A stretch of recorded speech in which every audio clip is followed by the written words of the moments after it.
imagine, if you will, the atmosphere. It's a Monday night, specifically November 8th, 1965. We are in Elmira, New York. The leaves are all down. The air is getting that sharp biting quality of late autumn, and the windows are shut tight against the cold. And inside this quiet, modest living room, husband and wife Rob and Jane are sitting down to do something that, well, let's just say it defies the conventional science of their time. And honestly, it still kind of defies the science of our time. It really does. It has that classic setup for a spooky campfire story, doesn't it? You've got the dark night, the whistling wind, the quiet little room. But what I love about this specific deep dive is that we aren't telling a ghost story today. Not really. We are. We're essentially walking into a laboratory. That is the perfect way to put it. It's spooky, but it's rigorous. We are looking at session 206 today, and this is from the early sessions, book 5 of the Seth material. And before we dive into the physical special effects, literal physical special effects in the room, we should probably be clear about the ground rules. Right. Yeah, just a quick housekeeping note for everyone. This deep dive is distributed completely free of charge on all major platforms, and it's for educational purposes. We're here to explore the historical record of what Jane Roberts and her husband Robert Butts documented. We aren't here to preach. We're just here to unpack it. Exactly. We are explorers today. And our mission, really, is to extract 3 specific kind of mind-bending insights from this one session. First, we're going to look at something called the composite image. This is the idea that you listening to this while you're commuting or doing the dishes, you are not a single person. You're a stack. A stack of past, present, and even future selves. And that concept alone is, it's enough to break your brain a little bit. Oh, we're just getting warmed up. Second, we're going to talk about the ego, but not in the way we usually do, like, oh, that guy has a big ego. We're talking about the ego as a bouncer, a jealous, overprotective security guard who is maybe keeping you from seeing reality as it is. And third, and this is the part I am genuinely most excited about because I've actually been trying it myself, we are going to break down the dream lab. Seth gives these incredibly specific step-by-step instructions on how to turn your own sleep into a data science project. I love that phrase, the data science of the subconscious. Oh. It sounds like a college course I would actually sign up for. But before we get to the homework, we have to set the mood. Because in the notes for session 206, Rob describes this little gathering that happened just a few days before. It was a Friday night, November 5th. Right, and this wasn't a formal planned session. It was an impromptu Friday night hang. Rob and Jane had 4 guests over. And Rob makes a point of noting that these were young people. They were interested in psychology, interested in ESP, but they were skeptics. They didn't really know the full extent of what Jane was doing. They were just curious. So you can just picture the scene. It's 1965. You've got 6 people kind of squeezed into this living room. Maybe there's some smoke in the air, drinks on the coffee table. And to set the mood, they light a candle. Just a single, ordinary wax candle. And this is where the physics of the room gets a little weird. Jane goes into her trance. Seth comes through. And Rob, who we should always remind listeners is a very meticulous, very understated note-taker, he describes something pretty startling. He says the candle flame didn't just flicker. No, not at all. He says it increased noticeably in height. Like a flare-up. Exactly, like someone turned up a gas jet. And Rob clarifies, because he knows people will ask, and he knows the skeptics in the room were probably thinking it, that the windows were shut. There was no draft. Nobody sneezed. The air in the room was completely still. But this flame just grew taller and burned with this fierce vertical intensity for several minutes while Seth was speaking. That is such a cinematic image. You can just imagine the shadows in the room stretching out, dancing up the walls as this flame gets taller and taller. It's like a special effect from an old movie, but it's happening right there on the coffee table in Elmira, New York. And the guests saw it. Rob actually pointed it out to them. So what's the mechanism here? Is Seth just showing off? Is this some kind of parlor trick to impress the kids? Hey, look what I can do with this candle. It's easy to think that, but Seth actually addresses it later. And his explanation is fascinating because it all deals with the conservation and conversion of energy. He suggests that these physical manifestations, like flames changing size or, knocks on the table, are actually signs of a leak. A leak, like a plumbing leak. In a way, yeah. Think of the medium, Jane or Ruburt, as Seth called her, as a kind of conduit or a pipe. There's this massive amount of energy, call it psychic energy, consciousness, whatever term you prefer, flowing through her to generate the voice and the concepts. Usually her whole system is on guard. It's regulating that pressure very strictly into speech. So the energy becomes words. Exactly. It's an efficient conversion. But at a party, on a Friday night. She's relaxed. She's just having fun with her friends. Right. She's not on guard. Her psychological defenses are down. So the energy spills over, it leaks out into the environment. The candle flame is essentially feeding off the excess psychic energy in the room that isn't being converted into words. That's wild. It implies that the words we read in these books are just the tip of a massive iceberg. Yeah. The raw energy required to transmit them is enough to physically alter matter in the room. Precisely. It reframes the whole experience. It's not just an audio recording. It's a high-energy event happening in that room. I joke about setting the mood lighting, but honestly, if I were sitting there and the candle flame suddenly doubled in size while a disembodied voice was talking, I think I'd be paying very, very close attention. I think anyone would. It's sort of. Yeah. It commands a certain respect. But the flame, that's just the appetizer. The main course of this Friday night gathering, and what gets analyzed in the formal session on Monday, is a question one of the guests asked. It's the kind of question you ask after a few drinks when the candle is flaring up and the vibe is getting heavy. They looked at Jane or at Seth and they asked, "What do you actually see when you look at us?" It's such a profound and simple question. We just assume that if a spirit or some other entity looks at us, they see, well, us. They see a guy in a sweater or a woman in a dress. Maybe they see our aura if they're fancy. Right. Do you see my haircut? Do you see my glasses? And Seth's answer is, well, it's completely mind-bending. He basically says, I don't see you the way you see you at all. He uses a very specific term for it. He calls it a composite image. Okay, let's unpack that. Yeah. What on earth is a composite image? Let me read the direct quote because it's dense and we need to get it exactly right. Seth says, I see what you may call a composite image, an energy reality that is composed of past personalities and in many cases also of future personalities that will be adopted by the inner self. Whoa, stop. Future personalities. That's the kicker, isn't it? If he sees my future personalities, that implies they already exist.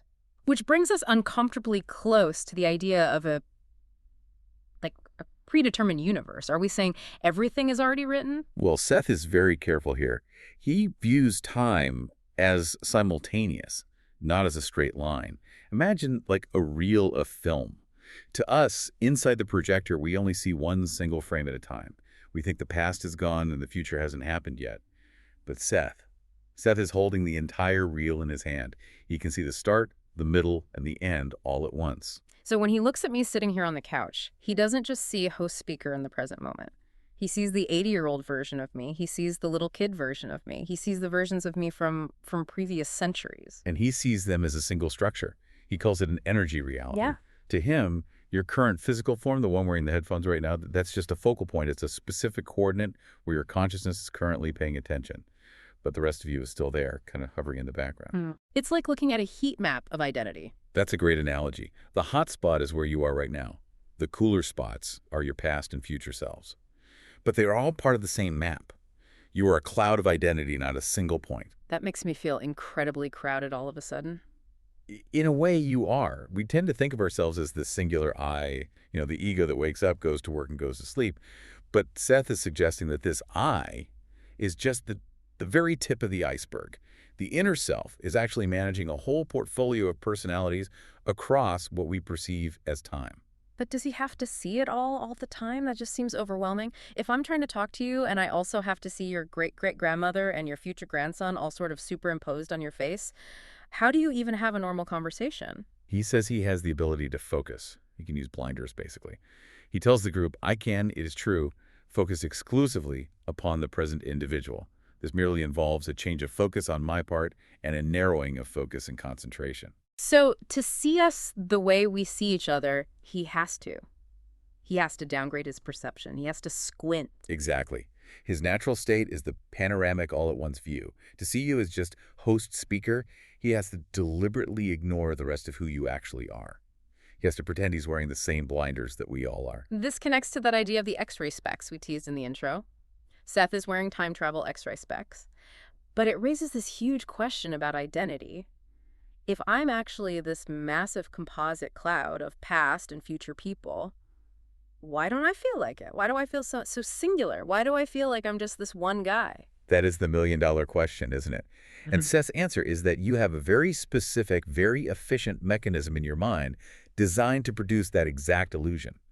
And it's called the ego. The ego, right. Right. And we're going to get deeper into the ego later in the session because Seth has some pretty harsh words for it. He basically calls it a jealous gatekeeper. But a necessary one. He's clear about that. Right. But before we get to the psychology, let's pivot to the practical application.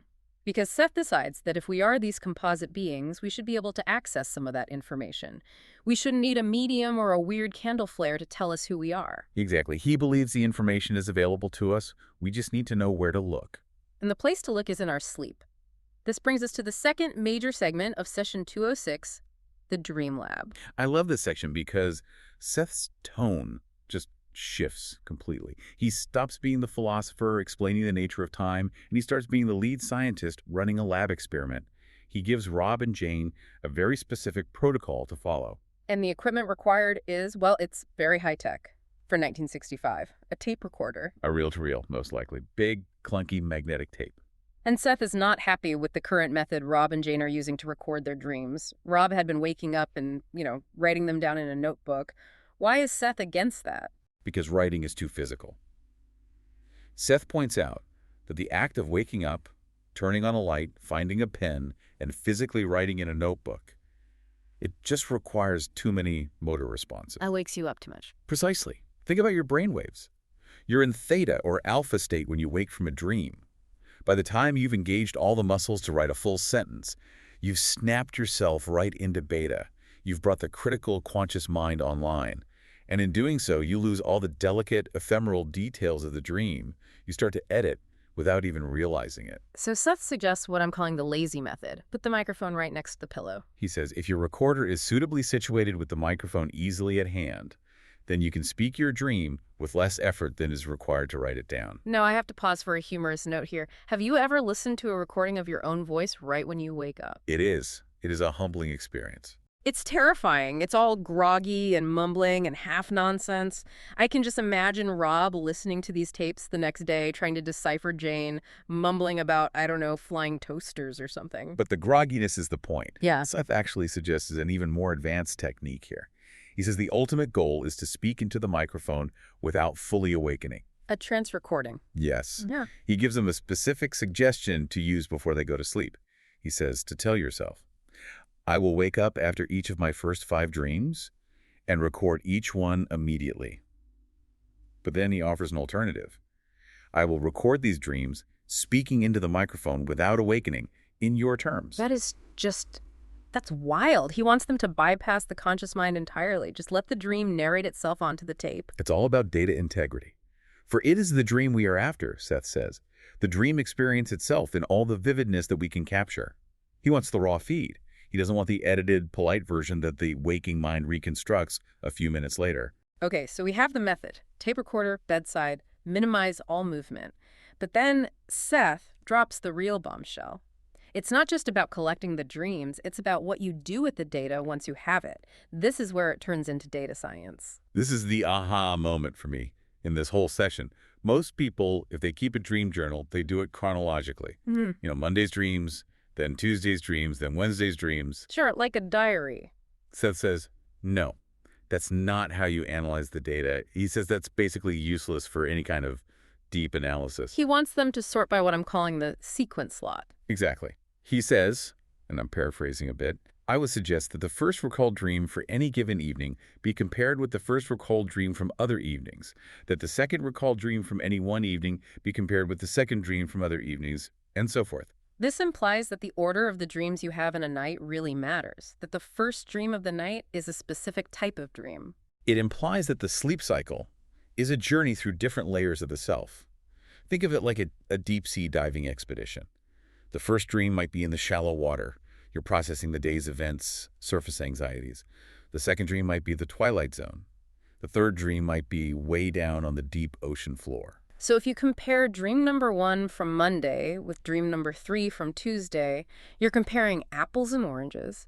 You're comparing surface noise with deep subconscious current. Correct.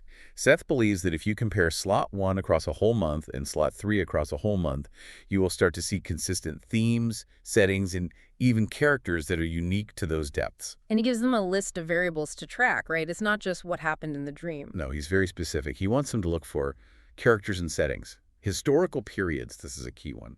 Primary colors, and any unknown characters. Why historical periods? That seems so specific. Well, it goes right back to the composite image we talked about at the beginning.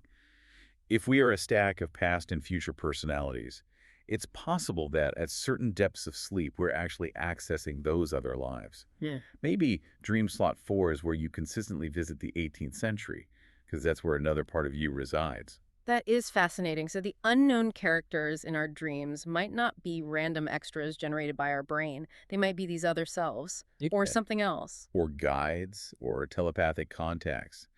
Seth specifically mentions differentiating between telepathy in dreams versus clairvoyance. He wants them to check these details against reality. Yeah. If you dream of a specific location in slot 3, look it up. Does it exist? Did it exist 200 years ago? It really turns dream journaling from this passive diary into an active investigation. You're not just recording, you're mapping the geography of your own psyche. And notice the rigor Seth expects here. He says something like, "This should prove highly interesting, and if such experiments are carried on consistently over a period of years, then the results could lead to excellent evidence for the various layers of the subconscious." He's talking about years of data collection. Seth doesn't do get-rich-quick schemes. He's all about doing the work.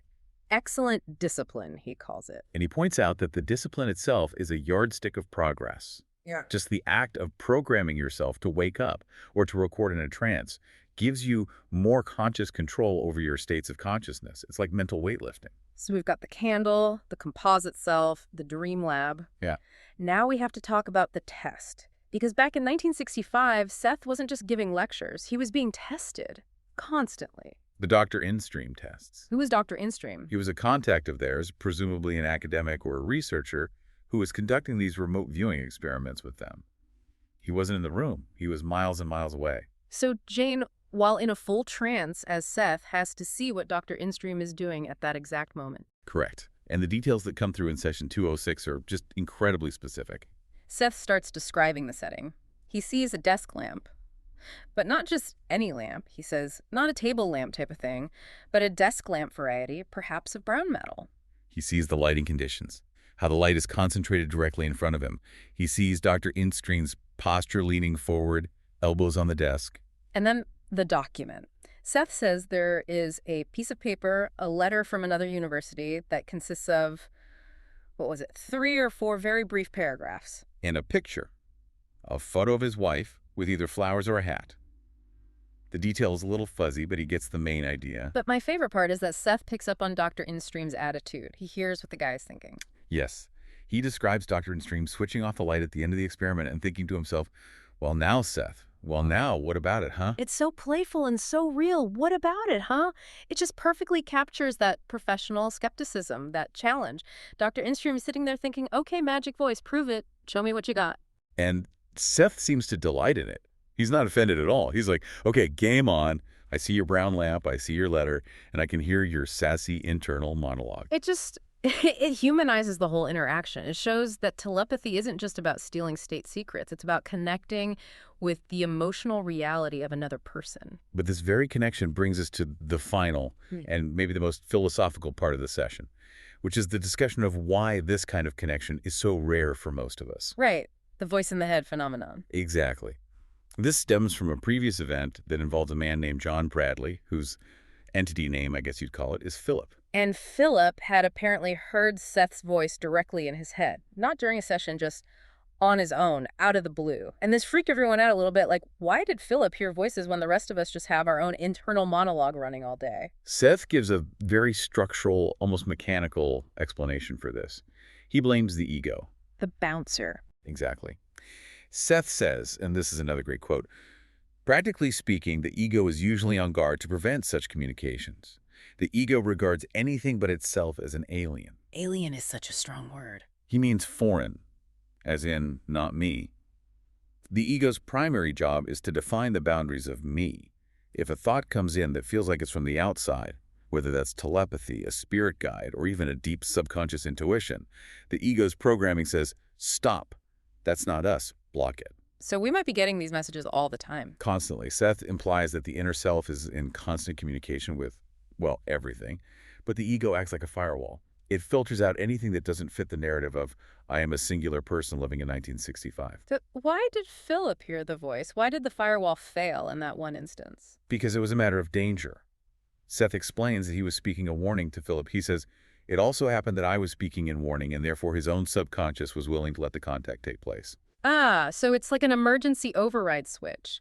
The subconscious realized, hey, this is important safety information, and it just bypassed the ego. Exactly. The subconscious is smarter than the ego. It knows when to open the gates. But under normal day-to-day circumstances, the ego keeps those gates locked shut to maintain sanity and focus in the physical world. It's a little bit tragic, isn't it, when you think about it? We are these multidimensional beings walking around with past and future selves, capable of telepathy, capable of deep dream travel, and our ego is standing there with a clipboard saying, nope, sorry, you're just Bob from accounting, move along. It is a limitation, but a necessary one for the game we're all playing down here. But sessions like this one, and the exercises Seth give, like the dream recording, are designed to soften that bouncer up a bit, to teach the ego that it's safe to let a little bit more of that alien information in. To let the composite image shine through a little more. Precisely. So what does this all mean for us listening to this deep dive all these decades later? We've covered a lot of ground. We really have. I mean, we've Right. looked at the composite image, this idea that you are not a snapshot, but a whole timeline. You are a cloud of personalities anchored in the present. We've looked at the dream lab, the idea that we need to stop treating our dreams as random noise and start treating them as actual data. And specifically, that method of comparing slot 1 with slot 1, that's a takeaway listeners can start trying tonight. And finally, we've looked at the ego as the gatekeeper. The realization that the voice in your head is yours, but the silence in your head might just be the ego doing its job a little too well. It really changes how you view your own mind. You start to think you're not empty, you're just soundproofed. That's a beautiful way to put it. Now, before we wrap this up, we have to give credit where credit is due. This incredible material comes from the Seth material, specifically, as we said, from the Early Sessions, Book 5. And a huge thanks to the publisher, New Awareness Network. If this deep dive sparked something in you, you really owe it to yourself to go directly to the source. Absolutely. We are just scratching the surface here. You can find these books and so much more at sethcenter.com/the-early-sessions. Go support them. They are the ones keeping this incredible archive alive for all of us. And start your own dream lab. Seriously. Yes, that's the real challenge. But here is my final provocative thought for you, the listener. Let's hear it. Seth says the ego blocks alien messages. He also says the first dream of the night might be a specific layer of your subconscious that is often ignored. So, if you started recording your dreams tonight, specifically that first one, what part of you has your ego been hiding? What alien version of yourself is waiting for you in slot number 1? That is a question worth sleeping on. Thanks for listening to The Deep Dive. We'll see you in the dream state.